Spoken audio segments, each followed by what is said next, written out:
Welcome to JSA TV, where we're covering the latest news, trends, and innovations from thought leaders from within the digital infrastructure industry. And we are coming at you live. That's right, we are live, Jack, from beautiful Honolulu, Hawaii at the PTC 2025 conference. And I am here with my new best friend, Mr. Jack Backus. Jack is the principal strategist at Provident Data Centers. Jack, welcome to JSA TV. Thank you very much, Dean. I'm happy to be here. Yeah, no, you look happy to be here, buddy. You were happy to find us here, right?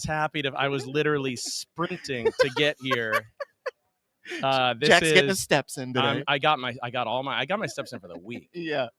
No, I believe it. And thanks for paying homage to our producer Courtney behind the camera You owe me 10 right bucks, away. by the way. No, this is beautiful.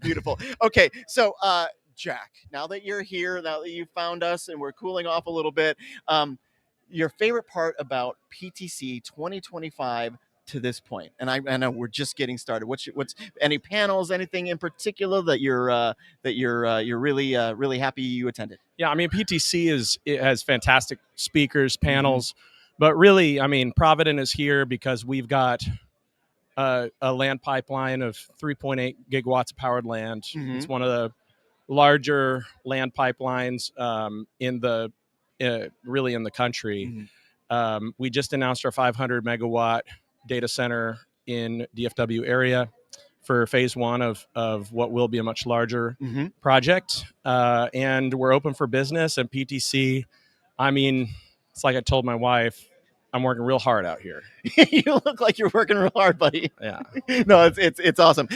So something a little near and dear to my heart as the principal strategist at JSA, you are the principal strategist at Provident. So as a strategist, as somebody, as people who are paid quite literally to have kind of our fingers on the pulse of what's happening, and to have going forward strategies based on what those trends are. Tell me, what are the trends that you're seeing right now? What are the things that most excite you? What are the biggest challenges, perhaps, that you're seeing right now? Sure. I mean, I've been in the data center industry for 10 years. I was at LinkedIn for 8 of those years in the data center infrastructure group. Provident's been open for business, doing commercial real estate development across all platforms for 40 years. We have $8 billion in development experience. The biggest thing from a site selection perspective is power.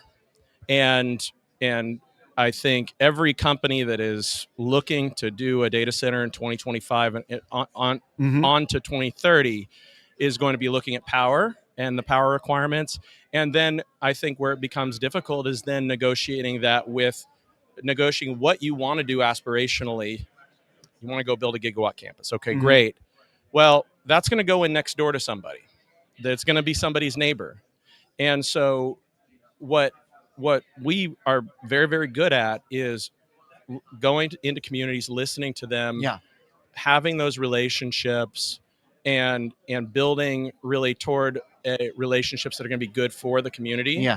There's a lot that we are going to be doing in 2025 into 2026 around workforce development. We've been talking to iMasons about their registered apprenticeship program. Yeah, it's so great. I spoke to Santiago earlier today. It's wonderful. Great guy. And also, I believe her name is Courtney, who's their talent oriented person. In charge of their talent pillar. We had a very long conversation about that. I was on the hiring board of the apprenticeship program at LinkedIn. So it's very near and dear to my heart. My colleague Denitza has a PhD in labor economics. I met Denitza yesterday. She's wonderful. You're going to see her again tomorrow. Okay. And I told her to get here early. and wear her track shoes. And wear her track shoes, exactly. No, she's from Paris. She was walking through Paris with high heels, so she'll be fine. Good. So anyway, from a site selection perspective, power is number one. On the data floor, it's going to be cooling. It's going to be your data floor interconnects. So it's very, very difficult. Basically, AI data centers are not resilient to data loss. Right. So if you send traffic from rack A to rack B and it goes through bad fiber optic cable, you're going to lose your traffic, and then you actually have to go back to your previous checkpoint, which was 30 minutes prior, for the entire data center. Jack, you're the first person to mention this and all the interviews so far, and this is such an important point. Well, I'm a data center designer and software engineer by trade, Yeah. and I think that's what really sets Provident apart is that we're land, but really our focus is on we are going to be on the upcoming board members of the Texas Nuclear Alliance. I'm sponsoring research at SMU on advanced power systems for data centers. This is, you asked what I'm doing from a strategy perspective, and it's really trying to push the industry forward. But starting even, it's like we're land guys. We don't have to do that. Yeah. But we want to be really the data center industry focused land group, huge, who understands it from busway to chip and beyond. So that's our goal. That is the one thing that became immediately obvious to me, that it is more than just land. It is more than just procuring a place, but rather making sure that those communities are aware of the benefits associated with what's about to happen in that place, and all of the things, and to make sure that all of the other stakeholders who will be operating within that place understand exactly what's going on as well. So I'm going to give you a roundabout analogy. You walk into a Home Depot. Yeah.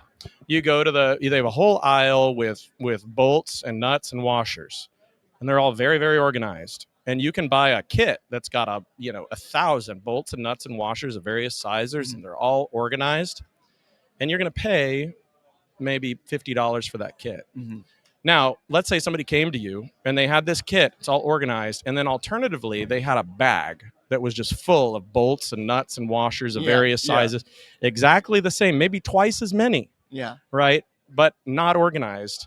You're going to pay somebody to take away that bag. Yeah. But the kit that's got all the organization is something that's valuable. Yeah. So land is the same way. Land never changes. That piece of dirt has a particular latitude and longitude, always the same.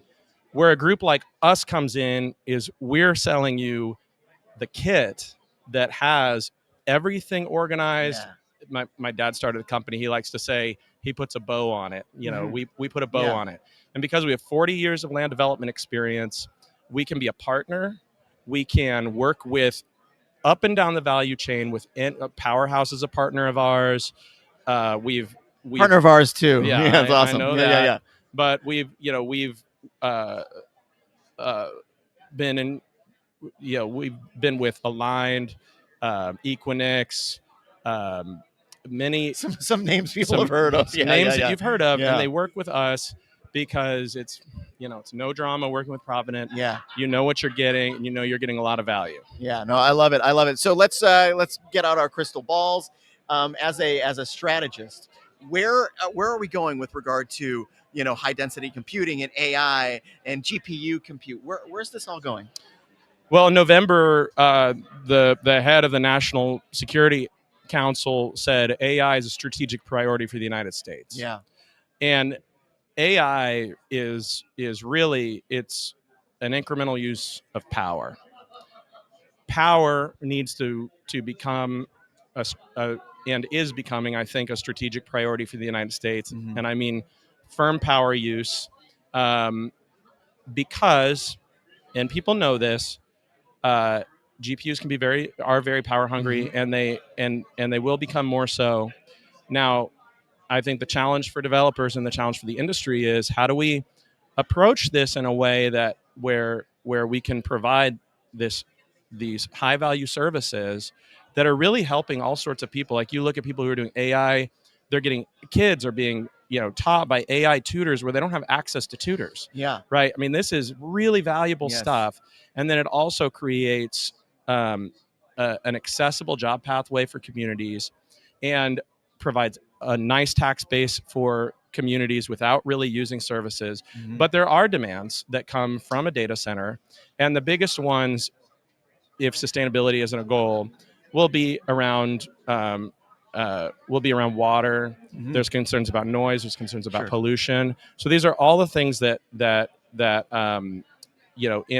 we have various designs, some of which are waterless AI data center designs. So that is something that, and it depends on who we're partnering with in the context of that community. Yeah. Some communities, they have more water than they know what to do with. Others, it's very scarce. Scarce. Yeah. Yes, and so that's something that we have to pay attention to.